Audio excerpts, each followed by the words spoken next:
Bab 956, Jampi Iblis Teragung. Butuh beberapa lama untuk menguasai resep pil nirwana abadi.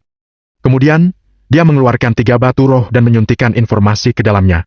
Batu roh biasa memiliki ruang penyimpanan yang terbatas, paling hanya bisa menyimpan hingga tingkat istimewa tingkat tinggi. Setidaknya butuh 2 hingga 3 batu roh untuk menyimpan informasi seperti pil nirwana abadi. Selama memasukkannya, Agam juga menanamkan tanda jiwa dan mengenkripsi informasi dalam batu roh. Begitu sekte Lawarnu mencoba memecahkan salinannya, informasi itu akan terganggu. Sekalipun mereka memiliki kemampuan yang hebat, tidak mungkin bisa menggabungkan resep pil tingkat abadi. Ini bukan karena Agam terlalu berhati-hati, tetapi dia harus waspada terhadap orang lain. Terkadang apa yang disebut persahabatan harus dibangun di atas kekuatan dan ancaman. Seringkali terjadi pengkhianatan setelah mendapatkan keuntungan di dunia sekuler. Apalagi para orang tua yang telah hidup selama ratusan tahun ini. Setelah menyelesaikan semua ini, Agam menyeka keringat di dahinya. Perbedaan antara resep pil tingkat surgawi dan pil tingkat abadi terlalu besar. Itu bukan seperti 10 tambah 10, tetapi 10 kali 10. Kesulitannya naik secara eksponensial. Setelah memulihkan auranya, Agam tidak buru-buru untuk pergi.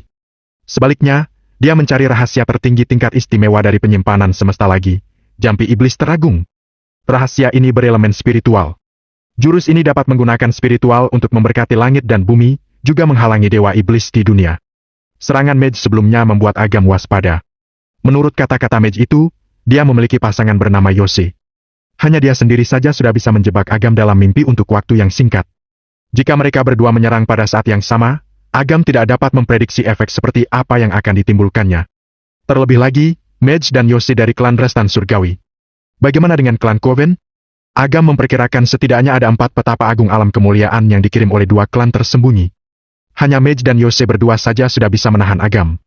Sisa 2 petapa agung alam kemuliaan lainnya benar-benar mampu membunuhnya. Tentu saja, sekarang kekuatannya telah mencapai alam kemuliaan setengah langkah. Meskipun sudah ditekan, selama waktunya sudah matang, dia juga bisa melepaskan aura alam kemuliaan setengah langkah. Kemudian, kekuatan tempurnya yang sebenarnya akan mencapai sekitar alam kemuliaan tingkat 2 menengah. Dia akan lebih mudah melawan orang-orang ini. Namun, lebih baik selalu berjaga-jaga. Belajar Jampi Iblis Teragung sama dengan menambah keunggulan di alam spiritual. Setelah mempelajari detail Jampi Iblis Teragung, Agam mencoba berlatih kultivasi. Begitu Agam mencobanya, informasi menakutkan mengalir ke dalam kesadarannya disertai dengan jiwa yang asing. Mereka seolah-olah ingin mencongkel kepalanya dan memaksa masuk. Sakit. Inilah satu-satunya yang dirasakan Agam. Rasa sakit itu seperti kepala dibuka, lalu otaknya diaduk dengan tongkat. Kemudian, ditaruh di atas api dan dipanggang, diikuti dengan rasa dingin yang ekstrem. Seluruh kesadarannya hampir mati rasa. Harus diketahui, tingkatan alam Agam sudah sangat tinggi. Dia juga memiliki tubuh penguasa neraka yang merupakan gabungan penguasa neraka dan leluhur naga. Alam absolut tingkat 2 juga tidak dapat menyebabkan luka seperti ini padanya. Gawat! Agam merasakan jiwa yang hidup itu dan kesadarannya mulai menyatu. Dia tiba-tiba menyadari satu hal, perebutan jiwa. Keluarlah! Dahi Agam bersinar dengan cahaya perak. Pada saat yang sama, tungku Raja Dewa Tembaga, cincin cahaya perak, dan fragmen jejak patuna muncul. Mereka meningkatkan kekuatan spiritual Agam hingga batas tertinggi. Boom! Pikiran Agam meledak seperti ada guntur gemuruh diikuti oleh cahaya putih di matanya. Dia masuk ke dunia putih yang kosong. Seorang pria paruh baya mengenakan jubah hitam putih dengan setengah bahunya terbuka. Jubah itu penuh pola sihir. Dia berdiri melayang dengan tangan di punggungnya sambil menatap Agam dengan tenang. Aura filosofi dan sihir yang kontras memberi dampak visual dan spiritual yang luar biasa. Dia seharusnya adalah orang yang menciptakan Jampi Iblis Teragung. Agam datang ke depan pria itu dan bertemu dengan tatapannya. Kamu sangat baik, lebih kuat dariku. Wajah dingin pria paruh baya itu membentuk senyuman. Dia seperti tidak pernah tersenyum, senyum ini terlihat sangat kaku. Agam sedikit mengernyit. Dia tidak mengerti apa maksud pria paruh baya itu, tetapi hatinya dipenuhi rasa kagum. Jampi Iblis Teragung telah ada selama hampir 10.000 tahun, jadi hanya menyisakan sisa jiwanya saja. Dia masih memiliki sebagian dari sisa kesadarannya. Kekuatan orang ini pasti akan mencapai alam yang sangat menakutkan saat masih hidup. Aku akan memberikan Jampi Iblis Teragung kepadamu. Ingat, jangan menggunakannya lebih dari 10 kali dalam hidupmu. Kalau tidak, meskipun kamu penguasa neraka, kamu akan hancur. Agam diam-diam berdecak. Dia hanya bisa menggunakannya 10 kali. Ini pertama kalinya dia mendengar syarat yang begitu ketat. Pria paruh baya itu sepertinya tidak mau menjelaskan lebih lanjut. Jubah di setengah tubuhnya berbunyi keras dan rambut panjangnya bergerak tanpa angin. Aura spiritual yang menakutkan perlahan mengalir keluar dan memojokkan Agam hingga sesak napas. Pada saat yang sama, tubuh pria parubaya ini menjadi transparan. Cahaya keemasan mengalir dengan cepat di meridiannya. Ini adalah diagram meridian untuk berlatih kultivasi jampi iblis teragung. Agam segera menghafalnya. Setelah berputar 2 kali, cahaya emas berkumpul di titik akupuntur roh surgawi pria parubaya itu. Pola pentagram besar muncul di tubuhnya. Permukaannya diukir dengan pola sihir yang kompleks. Hal ini terlihat sangat aneh. Sret! Jiwa pria parubaya itu terkoyak dan bergabung ke dalam pola pentagram, disertai dengan tawa kerasnya. Penguasa neraka, ingat namaku, petapa jampi iblis! Bung! Pola pentagram perlahan berputar. Kekuatan spiritual menakutkan yang meledak langsung menyebar di seluruh dunia ini. Ruang ini langsung meledak dan hancur seperti kaca yang hancur.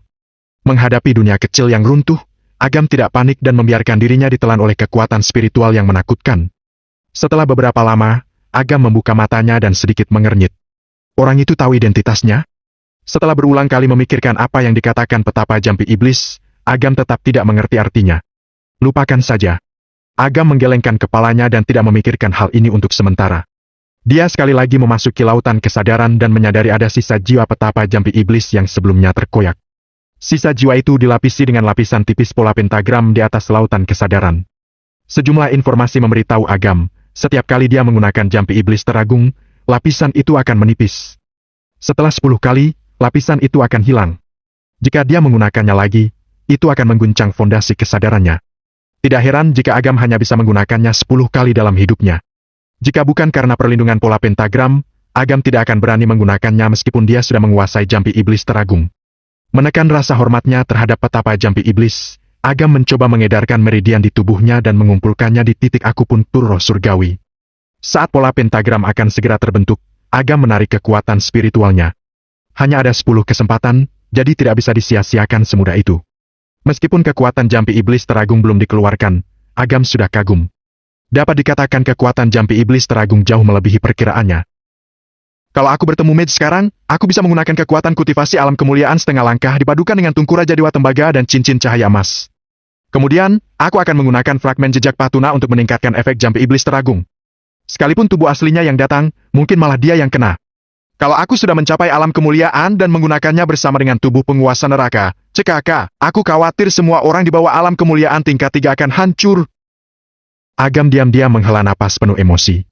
Rahasia tertinggi tingkat istimewa memang memberinya banyak kejutan. Setelah menenangkan emosinya, Agam mengambil 3 batu roh dan menghilang dari dalam ruangan. Dia muncul lagi di langit ketinggian ribuan meter. Setelah menunggu dengan tenang selama lebih dari setengah menit, sosok pria tua perlahan muncul. Dia adalah Kaiso Budiman. Bab 957, Badai akan datang.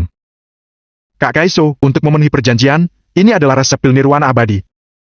Agam mengayunkan tangannya dan 3 batu roh perlahan terbang di depan Kaiso. Kaiso melihat informasi di dalam batu roh, wajahnya yang sudah menua kini cerah seperti bunga matahari yang sedang mekar. Berapa lama waktu yang dibutuhkan untuk menyelesaikan pil itu? Bagaimana kalau 3 hari? Agam tersenyum dan bertanya. Kaiso tertegun, dia memutar matanya dan berkata, apa kamu benar-benar berpikir ini adalah pil biasa? 3 hari terlalu singkat. Agam tidak berbicara dan diam-diam menatap Kaiso.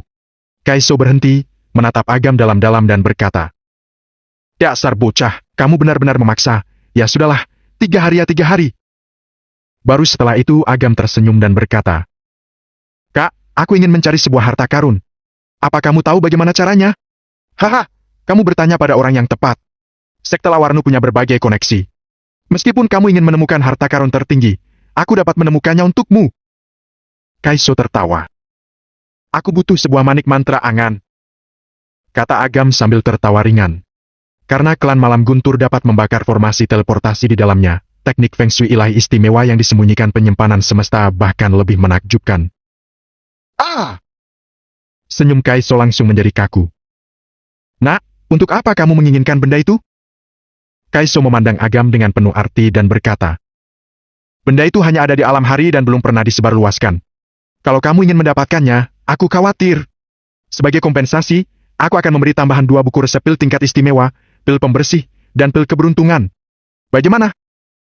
Melihat Agam dengan mudah mengatakan 2 buku resep pil tingkat istimewa, kelopak mata Kaiso berkedut. Nilai kedua resep pil ini mungkin tidak sebagus pil nirwana abadi, tetapi ini juga merupakan resep pil yang sangat berguna. Bahkan dengan latar belakang yang beragam dari sekte Lawarnu, mereka belum pernah memilikinya sebelumnya. Kali ini, bukan meminjamkannya saja? Melihat sikap Kaiso yang melunak, Agam sedikit tersenyum seraya berkata, tentu saja, mengajari hingga menyeluruh, dan masih ada pelayanan setelahnya. Kalau tidak paham, bisa langsung tanya sampai kamu bisa. Melihat penampilan Agam yang bercanda, Kaiso menghela napas dan berkata, kamu menang. Serahkan saja padaku tentang manik mantra angan yang kamu sebutkan, tapi aku tidak yakin apa aku bisa mendapatkannya. Meskipun alam hari sangat tegas soal manik mantra angan, selama ada manfaat yang cukup, tidak ada yang tidak bisa dilakukan di dunia ini. Kalau begitu tolong ya, Kak. Agam sedikit tersenyum, menjentikkan jarinya, dan batu roh lainnya jatuh di depan Kaiso. Ini adalah resep pil pembersih, anggap ini sebagai jaminan. Setelah masalahnya selesai, aku akan berikan bagian pil keberuntungan. Sika, melihat sikapmu yang royal, serahkan saja masalah ini padaku. Kaiso juga tidak segan, dia menerima batu roh, lalu menepuk dadanya ke arah Agam. Makin melihat anak ini, makin dia menyukainya. Agam tersenyum. Kak Kaiso, tidakkah kamu bertanya-tanya padaku untuk apa aku menginginkan manik mantra angan? Aku tidak peduli apa yang kamu lakukan, asalkan kamu tidak membuat masalah dengan sekte Lawarnu. Kaiso tersenyum, lalu sedikit mengernyit dan memarahi. Sial! Sekumpulan orang tua ini mengawasiku setiap hari. Aku tidak mencuri uangmu, kenapa menatapku? Saat bicara, dia melirik Agam dan berkata dengan serius. Nak, kamu hati-hati. Sejauh yang aku tahu, ada lebih dari 7 petapa agung alam kemuliaan di kota Tridhaman. Setelah mengatakan ini, sosoknya bergetar dan menghilang. Pikiran Agam bergerak dan kembali ke kamar. Tidak lama kemudian, Harlan kembali. Semuanya sudah berjalan dengan baik. Singkatnya, Kristo mengatakan sesuatu yang seharusnya tidak dia katakan dan dibunuh oleh Fikri yang marah. Orang-orang lainnya juga sudah mati, tetapi Wono adalah satu-satunya yang berhasil melarikan diri. Dengan cara ini, tidak hanya dapat menyebabkan konflik antara klan Keraton Estrel dan klan Wanara, mempercepat kemajuan serangan klan Keraton Estrel ke klan Wanara, hal itu juga melemahkan otoritas Kistan yang berkuasa di klan Harimau Langit, sehingga Harlan dapat dengan lancar mengambil alih klan Harimau Langit setelah dia kembali. Meskipun gambarannya agak umum, bahkan ada celah, Pinto mengonsumsi pil 7 Dewa Iblis sehingga menyatu dengan sempurna bersama Fikri. Dia sama sekali tidak takut terekspos. Adapun Fatah, meskipun dia yang mengambil alih, Kistan yang terkuat di klan Harimau Langit hanya berada di alam langit tingkat 8. Selama tokoh inti klan Wanara tidak menyelidiki dengan cermat, mereka tidak akan mengetahuinya. Pada pukul 3 pagi, Kadir mengirimkan daftar kelompok pertama dari klan Keraton Estrel yang akan memasuki kota Tridhaman. Agam meminta Sak dan Gardi untuk mengatur agar rekan-rekan untuk mengawasi semua pergerakan orang-orang ini. Semuanya diatur secara intensif dan teratur. Ada awan gelap di luar jendela, badai besar akan datang. Sudah tengah malam, tetapi lampu di dalam dan di luar klan Harimau Langit terang benderang, dan lilin dinyalakan di sekitar lobi. Angin malam menerpa, meniup lilin bergoyang, mengeluarkan aura yang mematikan. Wono yang adalah Fatah, berlutut di tengah aula. Kistan duduk di kursi pertama, Landi dan tetua lainnya duduk di kedua sisi, semuanya menatap Fatah dengan kesal. Wono! Kistan memukul meja di depannya hingga hancur. Matanya merah, dia menatap Fatah dan berteriak. Kamu memberitahuku kalau Kristo dibunuh karena bertentangan dengan Fikri? Apa yang aku perintahkan sebelum berangkat? Aku melarang terjadi konflik dengan Fikri. Apa jawabanmu akhirnya? Kamu masih berani kembali? Fatah berpura-pura takut, dia berlutut dan gemetar. Tuan Kistan, tetua Kristo juga dipaksa. Ketika kami pergi ke sana, kami kebetulan bertemu Harlan dan punya sedikit konflik dengan Harlan. Kemudian, Harlan diselamatkan orang. Awalnya, masalah ini bukan apa-apa dan berlalu begitu saja. Tapi, Fikri mengatakan sesuatu tentang Harlan. Dia berkata Harlan sekarang sudah kembali dan dapat menggantikan Anda kapan saja. Bicara sampai di sini, Fatah sengaja berhenti dan menatap Kistan. Raut wajahnya ternyata berubah. Berhasil. Fatah sangat gembira, tetapi dia masih berekspresi sedih dan marah, kemudian berkata, Fikri pikir kami tidak punya otoritas, jadi dia bersikeras agar Anda datang menemuinya. Kristo tidak marah untuk sesaat, tapi dia bertengkar dengan Fikri, lalu Fikri membunuh mereka. Bola mata Kistan merah. Masalah dia merebut tahta bukanlah hal yang membanggakan. Sekarang telah menyebar ke telinga klan tersembunyi lainnya dan bahkan mengejeknya dengan masalah ini. Ini membuat Kistan marah, tetapi dia tidak berani memarahinya. Bagaimanapun, Fikri berasal dari klan Keraton Estrel. Kalau dia mengatakan sesuatu yang seharusnya tidak dia katakan dan sampai ke telinga Fikri dan memicu perselisihan antara klan Wanara dan klan Keraton Estrel, maka ini adalah dosa yang besar. Tuan Kistan, status Fikri di klan Keraton Estrel tidak rendah. Di matanya, kami hanyalah sekelompok pecundang. Kalau membuatnya tidak senang, dia pasti akan melakukan sesuatu. Saat ini, seorang pria tua berjubah abu-abu perlahan bicara, tetapi di matanya terlihat kesenangan. Namanya Ziko Ronan. Dia dulunya adalah pengikut setia Harlan.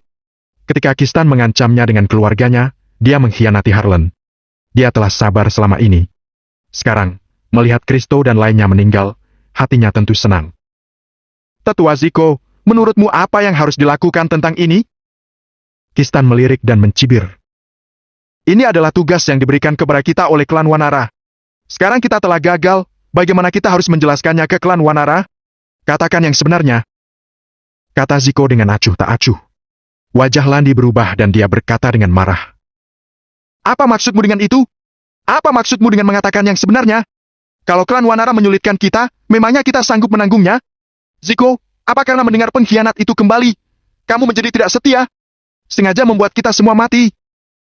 Ziko melirik Landi dan berkata, tidak ada tembok yang rapat. Membuat beberapa kebohongan hanya dapat menyembunyikannya untuk sementara, tapi kalau klan Wanara berkomunikasi dengan klan Keraton Estrel dan mengetahui situasi sebenarnya tidak sesuai dengan apa yang kita katakan, apa konsekuensinya? Pikirkan sendiri. Landi tidak bisa berkata-kata.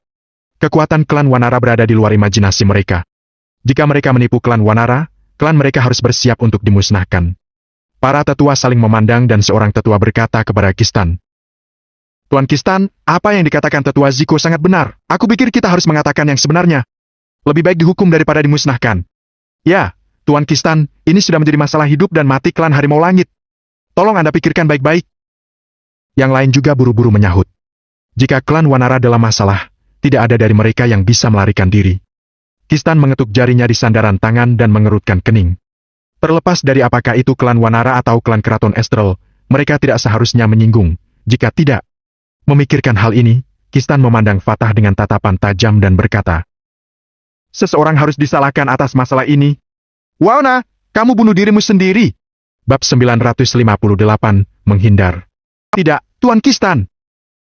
Hati Fatah penuh dengan sukacita. Dia sudah mati, masih takut mati. Namun, di luarnya, dia melakukannya dengan baik. Dia menggelengkan kepalanya dengan ketakutan dan berkata, Tuan Kistan, saya dan Kristo melakukan yang terbaik. Kristo juga mati karena membela Anda. Fikri yang membunuh mereka semua. Saya tidak meminta Anda untuk membalas dendam, tapi kenapa Anda harus membunuh saya? Bukankah dengan seperti ini akan mengecewakan orang lain? Diam! Wajah Kistan muram dan dia berkata dengan nada dingin. Aku tidak peduli bagaimana prosesnya. Aku hanya bertanya tentang hasilnya. Kalau aku tidak mengirim mayatmu, bagaimana aku bisa menjelaskan kepada klan Wanara? Kamu telah bersamaku selama bertahun-tahun. Bagaimana caraku memperlakukan kamu? Kamu tahu persis di dalam hatimu dan inilah saatnya untuk membalasku. Mendengar ini, banyak orang di aula yang muram. Wono setia kepada Kistan. Jika bukan karena bantuan Wono, Kristo, dan Landi, Kistan akan gagal merebut takhta.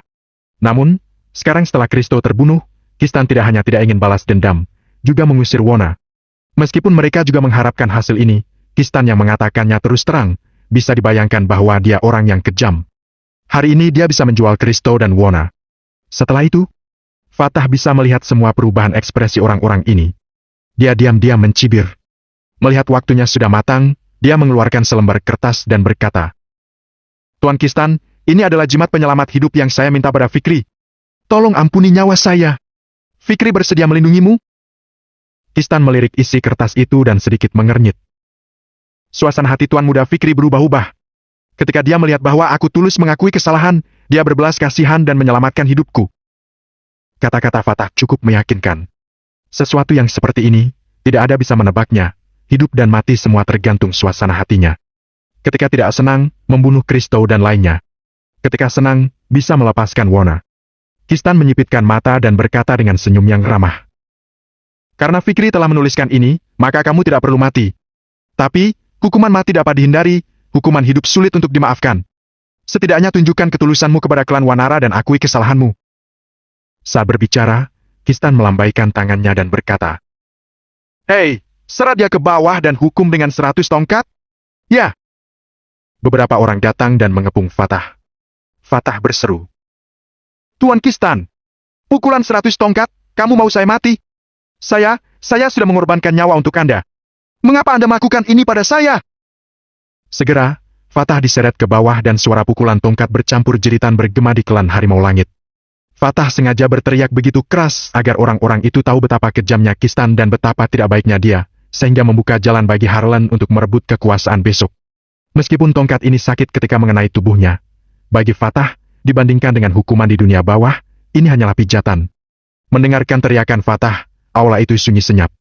Semua orang tidak berani bernapas karena takut terkena dalam masalah. Ziko menyipitkan mata dan menimbang-nimbang sesuatu di dalam hatinya.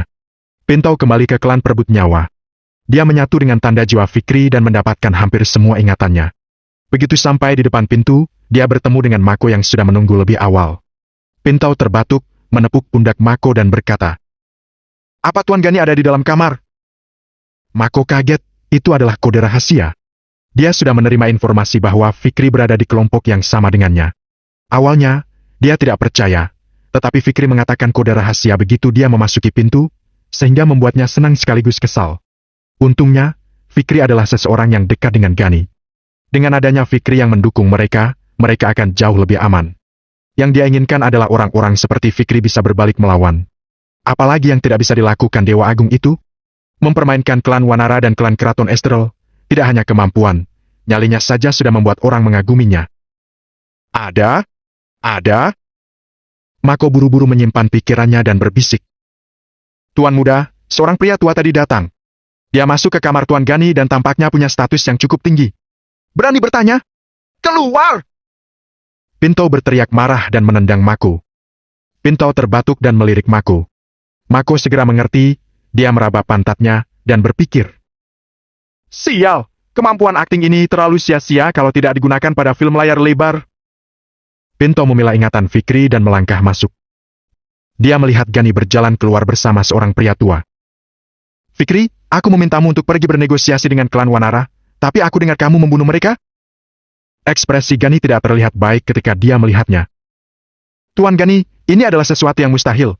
Saya telah menunjukkan persyaratannya, tapi mereka meremehkannya dan mengatakan kalau kita tidak tulus, bagaimana bisa saya menahannya?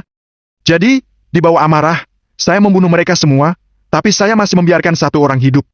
Bagaimanapun, mereka hanya orang-orang dari klan Harimau Langit, tidak bisa menjadi ancaman bagi klan Keraton Esterel. Pinto mengikuti sikap Fikri dan berkata dengan wajah menjilat. Mata Gani menjadi tajam dan dia menatap pria tua di sampingnya. Sosok pria tua itu berkedip-kedip dan dia muncul di depan Pinto seperti hantu. Dia mencengkeram leher Pinto dan menatapnya.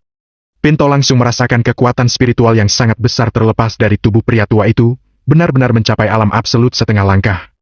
Namun, Pinto tidak panik. Dia hanya pura-pura ketakutan dan berkata, "Petapa Agung Yoel, apa yang Anda lakukan?" Petapa Agung Yoel tidak memperhatikannya dan melepaskan sebuah cermin perunggu yang memancarkan cahaya keemasan untuk memindai Pinto dari atas hingga ke bawah. Setelah sekian lama, dia tidak melihat sesuatu yang aneh, lalu perlahan dia melepaskannya dan berkata dengan ringan. "Kamu juga bekerja untuk klan Keraton Esterel. Kali ini tidak apa-apa, jangan ulangi lagi lain kali. Fikri, tidak ada kabar tentang penguasa neraka baru-baru ini, tapi aku percaya bahwa dia sudah bersembunyi di kota Tridhaman. Kamu harus berhati-hati pada segala hal. Bagaimanapun, kamu adalah orangku dan cukup tahu banyak hal. Kalau kamu bertemu penguasa neraka, sebaiknya bunuh diri. Kalau tidak, mungkin akan dimasukkan ke neraka." Gani berkata dengan acuh tak acuh. Ketika dia menerima kabar bahwa Fikri telah membunuh hampir semua orang di klan Harimau Langit, dia menjadi agak curiga dan membiarkan Petapa Agung Yoel mengujinya. Namun, bahkan Petapa Agung Yoel tidak menangkap perbedaan sedikit pun ketika dia memeriksanya secara pribadi. Jelas, dia yang berpikir terlalu banyak. "Tuan Gani, Anda jangan khawatir. Saya terlahir sebagai anggota klan Keraton Esterel dan mati sebagai hantu klan Keraton Esterel. Walaupun wujud dan semangat saya hancur, saya tidak akan pernah melakukan hal yang merugikan kepentingan klan Keraton Esterel." Pinto langsung menyatakan. "Orang-orang di kelompok pertama sudah ditetapkan. Kelompok kedua dan ketiga akan tiba besok. Kalau tidak ada masalah, kita akan menyerang klan Wanara dalam waktu sekitar 3 hari. Kamu dapat mengatur masalah ini. Jangan memberitahu berita penting ini kepada siapapun. Mako dan yang lainnya juga tidak boleh. Tentu saja, sekta penusuk matahari adalah sekta kecil. Sulit untuk menjamin bahwa mereka tidak akan memberontak. Oleh karena itu, beberapa hal ditangani olehmu secara pribadi. Mereka hanya bertanggung jawab untuk hal-hal yang sederhana. Paham? Pinto buru-buru menjawab, dia berpikir bahwa untung saja Tuan Penguasa Neraka mengaturnya ke sini, jika tidak, akan sulit untuk mendapatkan berita yang berguna. Setelah Gani meminta Pinto pergi, dia memandang Petapa Agung Yoel dan berkata, "Orang ini adalah bibit unggul, dia tidak hanya setia padaku, tapi juga sangat berguna. Bagaimana menurutmu? Lumayan?" Kata Petapa Agung Yoel perlahan. "Aku baru saja memeriksanya. Tidak ada tanda jiwa atau ada yang aneh di dalam tubuhnya. Dia memang bisa dipercaya." Dia tidak hanya memeriksanya secara pribadi, tetapi juga secara khusus menggunakan senjata magis klan Keraton Estral, cermin hati gelap. Dengan objek ini, bahkan Petapa Agung Alam Kemuliaan tidak bisa menyembunyikan diri, jadi Petapa Agung Yoel yakin pada penilaiannya. "Bagus sekali." Gani mengangguk puas. Ketika klan Keraton Estral menghancurkan klan Wanara, dia sebagai pewaris juga akan memimpin dan menjadi pemimpin baru klan Keraton Estral. Ketika saatnya tiba, akan ada banyak hal yang harus dia urus, jadi dia tentu harus melatih beberapa pengikut setia untuk membantunya. Bab 959, Efek Samping. Klan Wanara, Mage duduk di taman, ada seorang pria berwajah tampan yang mirip dengan Mage berjalan mendekat dan berkata sambil tersenyum tipis. "Hari ini kamu bertarung dengan penguasa neraka. Bagaimana kekuatannya? Lumayan?" Mage masih tidak membuka matanya dan perlahan berkata, "Ya, hanya begitu saja. Hei, aku sudah menduganya." Yose tersenyum dan berkata, "Haruskah aku melaporkan keberadaan penguasa neraka di kota Tridhaman pada klan Restan Surgawi? Mereka sudah menduga kalau penguasa neraka ada di kota Tridhaman, jadi tidak perlu." Mage membuka matanya dan berkata dengan acuh tak acuh. "Ketika aku bertemu penguasa neraka, dia sepertinya punya beberapa hubungan dengan orang-orang dari klan Keraton Estral." "Oh, mungkinkah penguasa neraka ingin melawan klan Keraton Estral?" "Aku tidak tahu, tapi Gani Dewanto, pewaris klan Keraton Estral, ada di kota Tridhaman. Penguasa neraka ingin berurusan dengan klan Keraton Estral, ada pertunjukan bagus untuk ditonton. Hei, para pecundang saling menggigit, itu malah menghemat tenagaku." Yose berkata dengan santai, sepertinya tidak memedulikan masalah ini. "Ada informasi kalau klan Keraton Estral baru-baru ini mengirim orang dalam jumlah besar, tidak tahu apa tujuannya. Aku punya firasat mungkin itu adalah klan Wanara. Memangnya mereka berani?" Kata Yose sambil tertawa. Mage terkejut dan berkata perlahan, "Itu benar. Meskipun kekuatan klan Keraton Estral lebih kuat daripada klan Wanara, kalau kita ingin menyerang klan Wanara, sama saja menggali kuburan sendiri. Kita bisa mulai dari bagian ini dan memancing klan Keraton Estral untuk menyerang.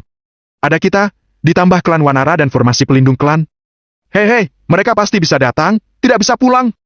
Berbicara tentang penguasa neraka, sayang sekali kamu tidak mengambil nyawanya," kata Yoshi. "Biarkan dia hidup sebentar." Mage memandang Yose dan berkata, "Lain kali, kamu dan aku akan bekerja sama untuk menjebaknya ke dalam mimpi selamanya dan menjadikannya boneka kita. Hei, sepertinya kamu sangat tidak senang karena gagal kali ini," kata Yose sambil tersenyum. Mage tak membantah, dia melihat kejauhan dan berkata perlahan, "Aku hanya tidak ingin penguasa neraka mempermalukan nama Mage dan Yose. Ini adalah aib bagiku, jadi dia harus mati." Setelah agam berpisah dengan Kaisu, dia kembali ke kamarnya dan tidur. Mempelajari dua rahasia tertinggi tingkat istimewa berturut-turut adalah beban besar bagi roh, terutama jampi iblis teragung.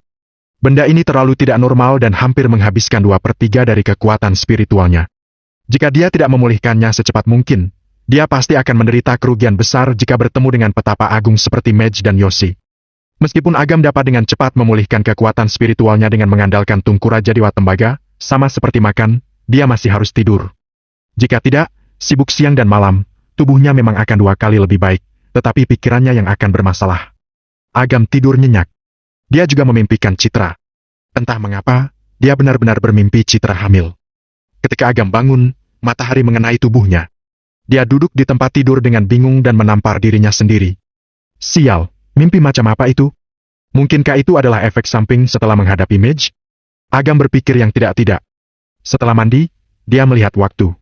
Hari sudah mendekati tengah hari. Baru kemudian dia ingat bahwa hari ini adalah babak final penilaian dan penyaringan klan Harimau Langit. "Kak, apa kamu sudah bangun?" Isadora duduk di sofa, memegang buku, dan tersenyum pada Agam. "Kak Sak dan yang lainnya sudah keluar. Mereka bilang serahkan saja kepada mereka, dan akan memberitahumu saat ada kabar." Isadora tersenyum lembut, lalu meletakkan buku untuk pergi ke dapur dan membawa sepiring roti lapis. "Kak, mumpung masih hangat. Cepat makan. Kalau tidak, perut yang kosong terlalu lama tidak akan baik untuk kesehatanmu." "Ya." Agam juga tidak sungkan. Dia mengambil roti lapis dan memakannya dalam 2 hingga 3 suap, lalu minum sebotol susu. Meskipun dia tidak terbiasa dengan roti lapis ini, lebih suka bakwan atau bolu, karena sangat lapar jadi dia bisa makan apa saja. Agam sedang berbaring di sofa. Sinar matahari masuk. Ruang tamu terasa hangat dan nyaman. Agam mau tidak mau melihat Isadora. Dia mengenakan sweater dan celana jin yang sangat sederhana. Rambutnya digulung, kakinya yang lurus dan ramping membuatnya seperti mahasiswa. Setelah mengalami terlalu banyak kecurangan antara hidup dan mati, kecantikan yang dipancarkan oleh Isadora seperti makanan lezat, membuat Agam merasa sangat nyaman. "Kak!" Isadora melihat Agam sedang menatapnya dan wajahnya yang cantik tersipu malu. Dia memperingati dengan suara pelan. Agam kembali sadar dan tersenyum meminta maaf. Dia melihat buku sastra di tangan Isadora dan bertanya sambil tersenyum. "Kamu sangat tertarik dengan sastra, tidak?" Isadora terkekeh dan berkata, "Kak, apa kamu tahu apa yang ingin aku lakukan di masa depan? Penulis?" Isadora terkekeh dan menggelengkan kepalanya. "Benar juga, jangan jadi penulis. Hidupmu akan penuh penderitaan. Dulu ada temanku yang membaca novel, tapi pembaruan ceritanya sangat lambat. Dia membawa pisau dan menemui penulisnya di tempat tinggalnya, kemudian menebasnya sebanyak 18 kali. Tapi, tahukah kamu apa yang terjadi?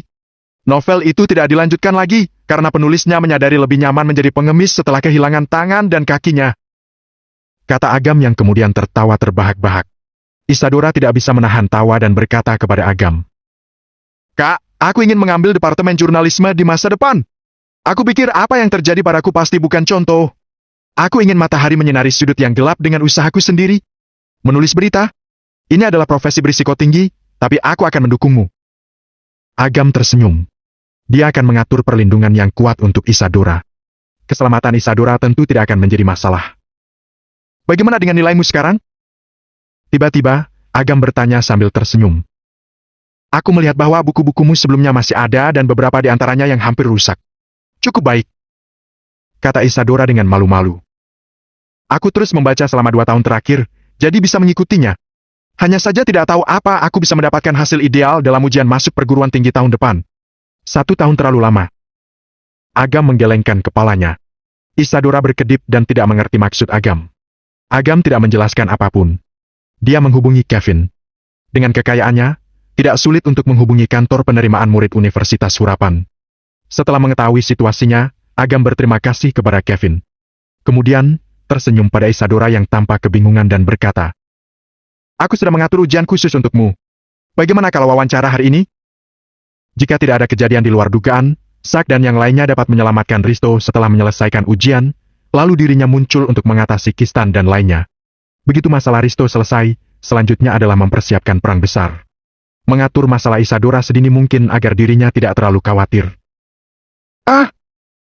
Isadora tercengang. "Jangan terlalu gugup. Dengan standarmu, cukup untuk masuk ke Universitas Hurapan, tapi karena alasan khusus kamu tidak mendapatkannya. Untuk Universitas Hurapan, mereka juga tidak ingin melewatkan bibit yang unggul." Agam tersenyum. Ini tidak dianggap melalui jalur belakang. Jika nilai Isadora buruk dan tidak memiliki kemampuan Universitas Hurapan, Agam tidak akan mengatur jalur khusus untuknya. "Mereka akan tiba sekitar 2 jam lagi. Kamu siap-siap." Agam melihat waktu dan menatap Isadora sambil tersenyum. Isadora segera menjadi panik dan berlari ke kamarnya, mencoba mengingat kembali pelajarannya. Kantor penerimaan Universitas Hurapan bergerak sangat cepat. Mereka mengejar penerbangan tercepat dan sampai di kota Tridhaman dalam waktu 1,5 jam. Ketika mereka tiba di hotel, sudah jam 1 siang. Agam mentraktir mereka makan dan berkata, "Dosen-dosen sekalian, kapan diadakan ujian tertulis?" Bab 960, menghasut pemberontakan. Melupakan tes tertulis. Dalam perjalanan ke sini, kami mengambil berkas Isadora dan membaca kertas ujian masuk perguruan tingginya. Anak ini pasti lulus kursus budaya. Tes tertulis sederhana hanya membuang-buang waktu. Dosen senior itu memegang kacamatanya dan tertawa. "Kami sudah menyusun topik tes untuk Isadora. Selain beberapa tes tertulis, terutama wawancara untuk melihat pemikiran dan kemampuan anak ini untuk dapat lulus.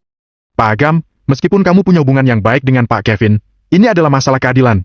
Kami tidak akan pernah mempraktikkan sistem pilih kasih, jadi mohon dimaklumi," ucap dosen wanita lainnya. "Tes saja, tidak perlu memedulikan apapun. Kalau aku mengetahui kalian sengaja mengalah, ini akan menjadi penghinaan untuk adikku," ucap Agam dengan serius.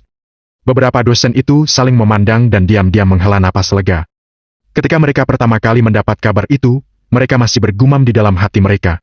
Mereka berpikir bahwa beberapa orang kaya ingin mengatur anak-anaknya ke Universitas Hurapan melalui koneksi. Untuk alasan ini, mereka bertengkar hebat dengan kepala departemen penerimaan siswa baru sebelum mereka datang. Namun, setelah mereka mendapatkan kertas jawaban Isadora sebelumnya, mereka langsung datang. Tes ini adalah yang paling sulit dalam 10 tahun.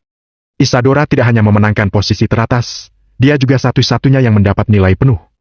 Jika bibit unggul ini dirusak oleh aturan yang kaku, mereka tidak akan memaafkan diri mereka. Setelah makan, mereka berlima menggabungkan semuanya lalu melakukan tes pada Isadora satu persatu. Agam tidak terlibat sama sekali, dia hanya memindahkan dua rekan yang berada di sekitar kedekat hotel untuk memastikan keselamatan Isadora. Tak berselang lama, Zack menelpon. Tak heran, keempatnya meraih kemenangan besar. Namun, kekuatan Harlan juga menarik perhatian Kistan dan lainnya. Kemudian, diadakan perjamuan perayaan untuk merayakan semua pemain yang menang. Jelas, Kistan dan lainnya mengadakan perjamuan bukan hanya sekadar mengadakan perjamuan. Mereka ingin menyingkirkan Harlan melalui perjamuan perayaan itu. Setelah mengetahui hal itu, Agam berangkat. Bagaimanapun, tidak sulit bagi Zack dan yang lainnya untuk berurusan dengan Kistan dan kelompoknya. Namun, jika ada master dari klan Wanara, itu akan menjadi masalah lain. Hotel Megawi. Hotel ini sudah dikontrak sepenuhnya oleh salah satu dari dua kekuatan utama di kota Tridhaman, klan Harimau Langit. Perjamuannya sangat besar, jalan-jalan di sekitarnya pun ditutup. Bahkan para pejabat dan pebisnis kaya yang cukup terkenal di klan Harimau Langit tidak memenuhi syarat untuk berpartisipasi dalam perjamuan ini. Zack, Gardi, Reno, dan Harlan duduk di satu meja. Meskipun suasana perjamuan sangat santai dan menyenangkan, mereka tahu bahwa sudah ada niat membunuh yang tersembunyi di dalamnya. Hanya ketika mereka berempat bergabung, maka dapat menghindari serangan. Hanya dalam 5 menit, lebih dari 20 orang kekuatan besar alam langit sudah memasuki hotel, dan mereka semua adalah orang-orang klan Harimau Langit. Sika, sepertinya mereka akan segera bergerak. Reno melirik sekeliling dari sudut matanya. Meskipun kekuatannya terbatas, dia telah menerima peningkatan dari fragmen jejak patuna dan aura sebab akibat. Dibandingkan dengan orang-orang klan Harimau Langit, alamnya sangat tinggi. Rencana rahasia klan Harimau Langit tentu saja tidak bisa lepas dari pengetahuannya. Tidak masalah kalau yang tingkat 1 dan tingkat 2, satu-satunya yang perlu ditakuti adalah mereka yang berada di tingkat 5. Seharusnya ada lebih dari 10.